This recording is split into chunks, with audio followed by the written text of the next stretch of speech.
كلمة حب تبان عادية والمشاعر متعفية، كلمة حب تبان عادية والمشاعر متعفية، وتتوه جوا الحكاية تلاقي نفسك في النهاية تتعذب وتتألم، ترجع تاني للحكاية المدارية. هي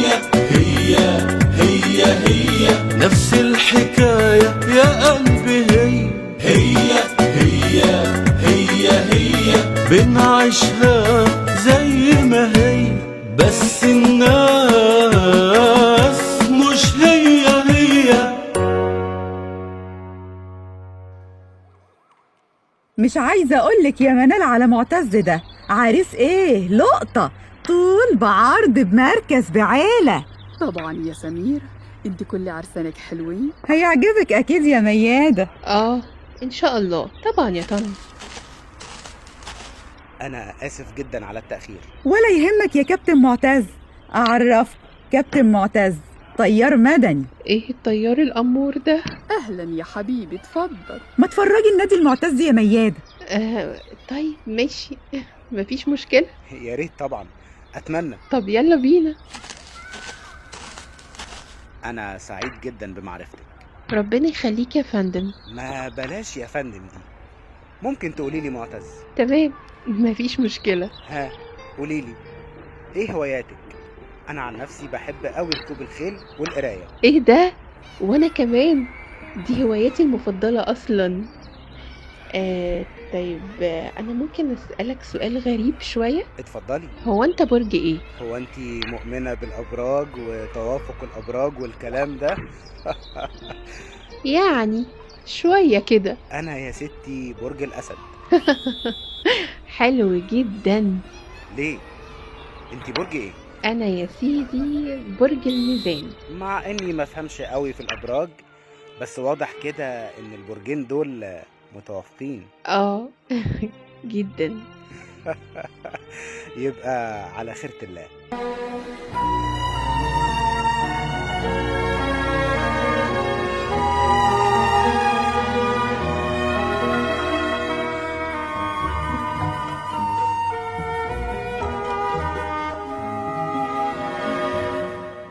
في ايه يا معتز؟ انا مش فاهمه، احنا من ساعه ما اتخطبنا واحنا على طول مختلفين، اقول لك يمين تقولي انت شمال.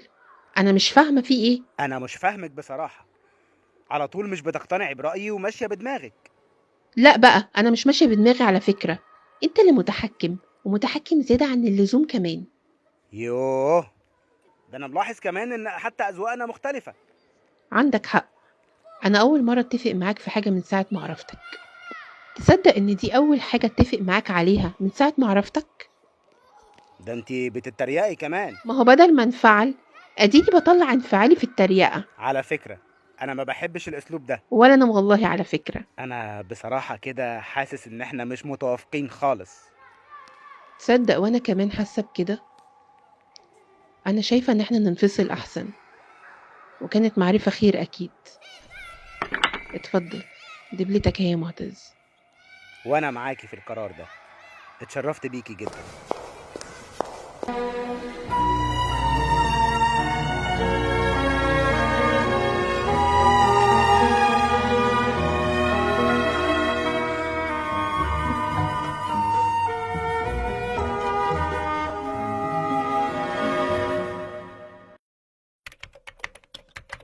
مالك يا ميادة؟ بلاحظ بقالي كذا يوم انك مش مظبوطة. ابدا انا كويسه اهو، مفيش حاجه.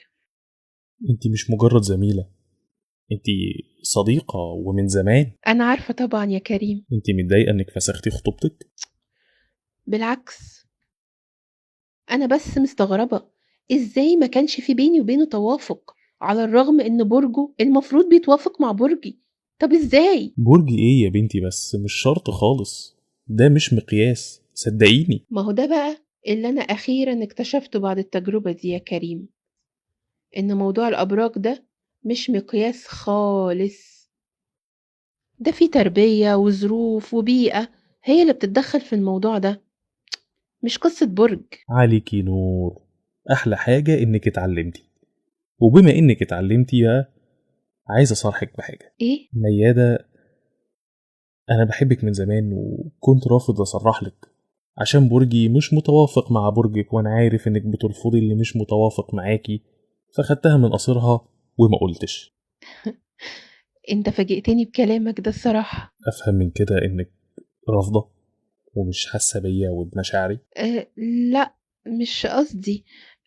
أنا مش عايز منك تردي عليا بسرعة، فكري الأول. حاضر يا كريم، بس أنا كمان عايزة أقولك إني أنا كمان حاسة بيك. بجد أنا مش مصدق نفسي وفرحان قوي. وأنا كمان فرحانة. ألا قولي يا كريم، هو أنا أول مرة أسألك برغم معرفتنا الطويلة يعني، هو أنت برج إيه صحيح؟ تاني يا ميادة، تاني.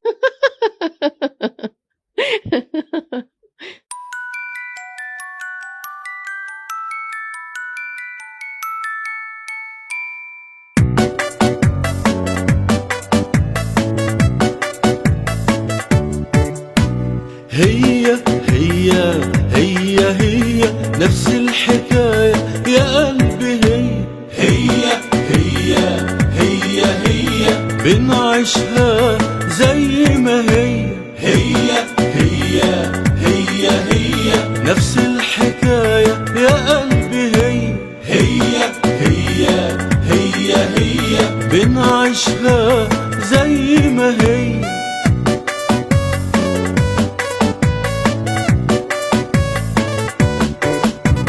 كلمة حب تبان عادية والمشاعر متعفية، كلمة حب تبان عادية والمشاعر متعفية، وتتوه جوه الحكاية تلاقي نفسك في النهاية تتعذب وتتألم، ترجع تاني للحكاية المتدارية. هي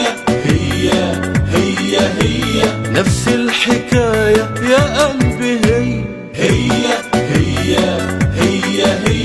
بنعيشها